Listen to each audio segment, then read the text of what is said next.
নমস্কার। আজকে আমি আবৃত্তি করব কবি সুকান্ত ভট্টাচার্যের লেখা দেশলাই কাঠি।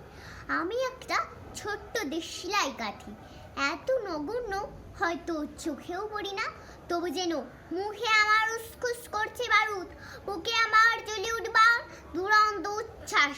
আমি একটা ছোট্ট দেশলাই কাঠি। মনে আছে সেদিন খলিস্থল বেঁধেছিল, ঘরের কোণে জ্বলে উঠেছিল আগুন, আমাকে অবজ্ঞা করে না নিভিয়ে ছুঁড়ে ফেলায়। কত ঘরকে দিয়েছি পুড়িয়ে, কত প্রাসাদকে করেছি ধূলিসাৎ।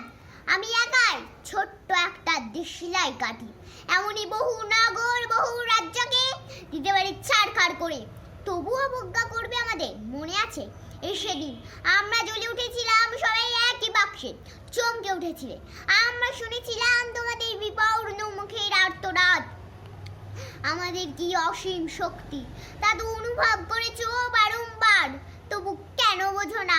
আমরা বন্দি থাকবো না তোমাদের পকেটে পকেটে, আমরা বেরিয়ে পড়বো, আমরা ছড়িয়ে পড়বো শহরে গঞ্জে গ্রামে, দিগন্ত থেকে দিগন্তে। আমরা বারবার জ্বলি ক্লান্ত অবহেলায়, তা তো তোমরা জানো, কিন্তু তোমরা তো জানো না কবে আমরা জ্বলে উঠবো সবাই শেষবারের মতন। নমস্কার।